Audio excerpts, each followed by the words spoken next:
如果你是一位開國皇帝，面對親生兒子而能力出眾的侄子，你會把皇位傳給誰？李雄的答案和絕大多數皇帝都不同。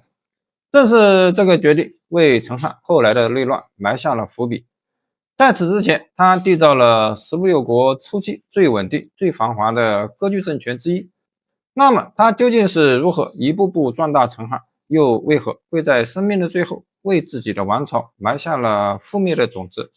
李雄，地主人，祖籍巴西郡淡渠縣，後來舉家遷居烈陽郡。允家之亂爆發後，隨父親李特南下流亡屬地，並逐漸建立起一支流民武裝。經過多年征戰，勢力日益壯大。建興3年，公元306年，范长勝力勸李雄稱帝。李雄遂於成都登帝位，改元延平，並國號為大成。後來，李雄堂弟李壽在338年發動兵變，廢掉李戚，自立為帝，將國號改為漢。後世將前後2個階段合起來，稱為成漢。他追宗其父李特為景皇帝，廟號始祖，授范長勝天地太師，並封西山侯。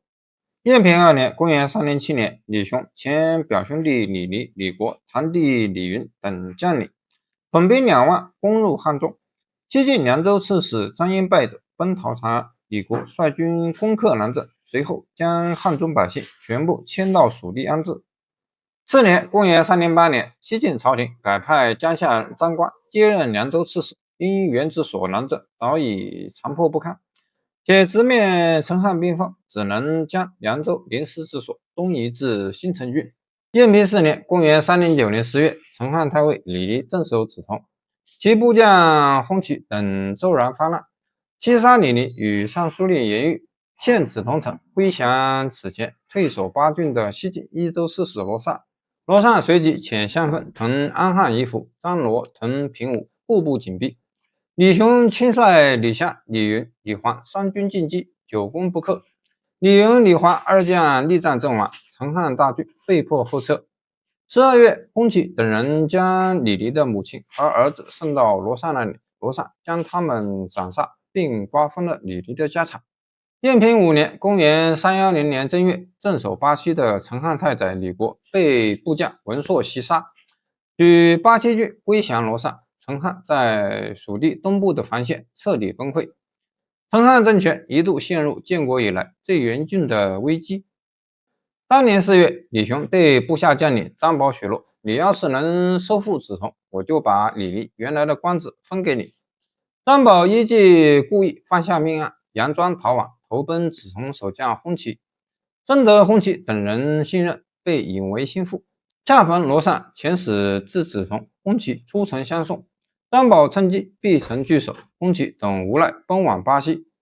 李雄當即授張寶為太尉，成漢就此奪回關乎東晉安危的戰略要地。同年10月，羅尚在巴郡去世，巴郡大亂，李湘趁機進攻涪城。玉衡元年，公元311年正月，李湘攻陷涪城，擒獲占據涪城的西晉梓潼太守喬登，隨後乘勝進軍討伐鎮守巴西的文碩，將文碩斬殺。至此，巴西、梓潼2郡再次落入李雄之手。李雄大赦境內死罪以下囚犯，並改年號為玉衡。玉衡2年，公元312年，當時正值西晉末年，天下大亂。涼州人張顯等在漢中起兵，驅逐求池堤王楊茂收。楊茂收逃走後，張顯率部歸附李雄，此後漢家、涪陵等地也相繼歸附。李雄於是從漢家、蜀2郡中分出部分區域，設立沈黎、漢元2郡，並頒布寬大的政令，對新歸附的百姓全部免除賦稅徭役。自此，漢中之地全部被李雄占據，成漢的勢力範圍在涼益2州持續擴大。玉衡4年，公元314年正月，李雄任命李奮為征北將軍、涼州刺史，任回為鎮南將軍、南夷校尉、靈州刺史，李恭為征東將軍、南蠻校尉、荊州刺史。李雄虛心領銜，根據才能授予官職，讓手下的人都能各盡其能，益州也因此逐漸安定下來。5月，西晉平夷太守朱棣人雷肇因不滿西晉灵州刺史王訓苛政，殺死南廣太守孟緩，率領兩軍3000多家部眾反叛，歸降成漢。隨着成漢勢力不斷向南中擴張，漢嘉義王聰貴也派兒子到成都做人質。不久後，又與涼水太守創亮一同前來歸附。這時的成漢國力逐漸走向鼎盛。此時，北方局勢也發生了巨大變化。允家之亂後，西晉朝廷日益衰敗。玉衡6年（公元316年），晉閔帝被漢朝軍隊俘虜，西晉滅亡。次年，麻陽王司馬睿在建康即位，建立東晉。然而，隨着成漢勢力日益壯大，內部矛盾也逐漸顯現。玉衡8年（公元318年）12月，涼州刺史李鳳因常年在北部邊境屢立戰功，軍中威望越來越高，被駐守靖州的李雄之子李治記恨構陷，被逼占據巴西郡，舉兵反叛。太傅李湘率軍討伐，卻長期屯駐梓屯，不敢進軍。李雄親自抵達涪城，督促李湘討伐李鳳，將其斬殺。事後，李雄任命李湘之子李壽為前將軍，都督巴西諸軍事，涼州刺史，接替李鳳鎮守巴西，執掌成漢北部邊境的全部軍務。這場叛亂迅速被李雄平定，但李治等宗室勢力並未受到實質性制約，也為成漢日後的爭世內鬥埋下了一顆危險的種子。玉衡13年（公元323年）正月，當時正值東晉王宗之亂爆發。李雄遣太傅李湘、鎮南將軍任回率軍進犯東晉邊地台登，晉將司馬明力戰陣亡。李湘隨即分兵進攻諸提、越西2郡，越西太守李昭、漢家太守王載相繼獻出本郡，歸附成漢。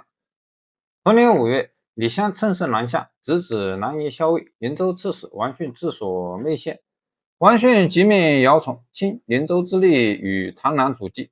激戰中，成漢軍接連受挫，又逢連日暴雨，只得被迫撤軍。姚崇率部追至滷水岸邊，成漢士兵爭相渡河，溺亡者多達1000餘人。最終，姚崇因孤軍深入，不敢貿然渡過滷水，引兵退還。然而，王訓卻因錯失戰機，怒不可遏，將諸將下獄，當眾鞭笞姚崇。盛怒之下，鬚髮衝冠，當夜便在憤懣中離世。這位在臨州經營10餘年的東晉封疆大吏，就此以極端剛烈的方式，為自己的守土生涯畫上了悲壯的句號。隨着成漢在南中的勢力進一步擴張，李雄也年事漸高，繼承人的問題也逐漸擺上了台面。玉衡14年（公元324年）正月，李雄的皇后仍是沒有兒子，李雄準備立哥哥李旦之子李邦為太子。但是李雄有10多個親生兒子，群臣都希望他立自己的兒子。李雄卻說，當年我們起兵時只是為了在亂世中活下去，根本沒想過能建立帝業。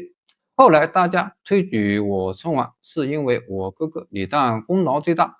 可惜他在大業將成之時戰死，我一直對此深感痛惜。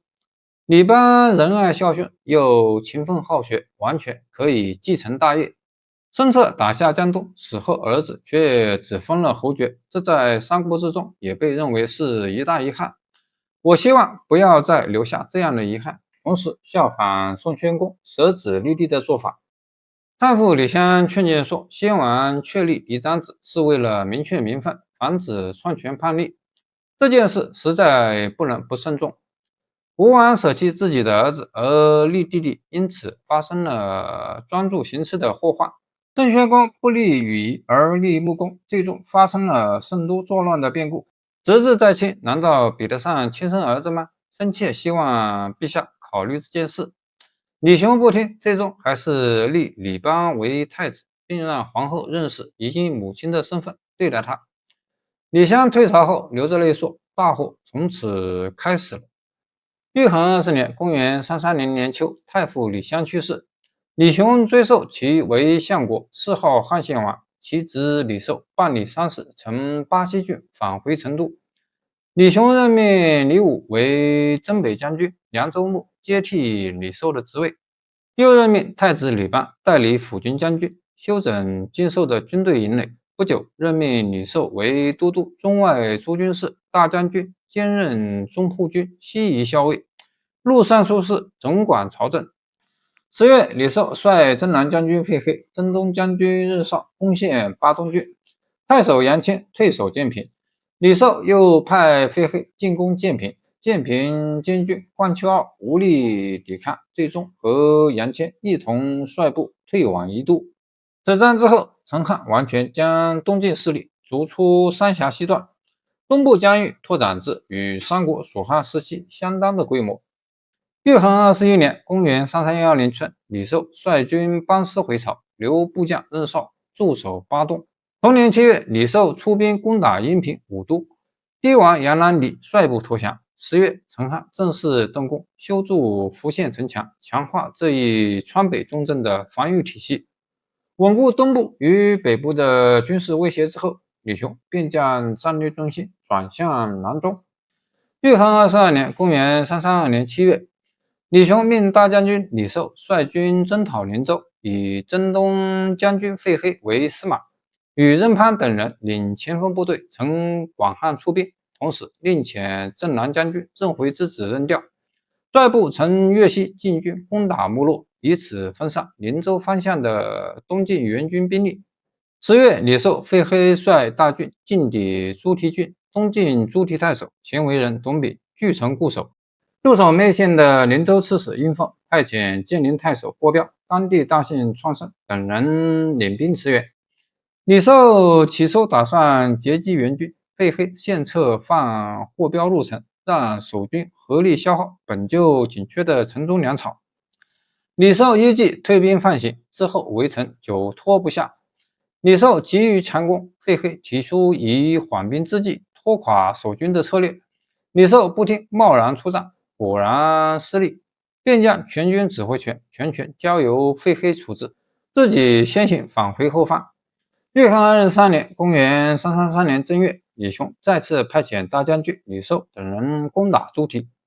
豬蹄太守董秉和建寧太守霍彪在被圍困近100日後，城中糧盡，一同到李壽的軍營門前投降。李壽的聲威震動整個蘭州地區，豬蹄城破的消息傳至連州。殷鳳見大勢已去，3月，連州刺史殷鳳獻出整個連州前來歸降。李雄下令將殷鳳遷移到蜀地安置，至此成漢完全佔據了蘭州地區。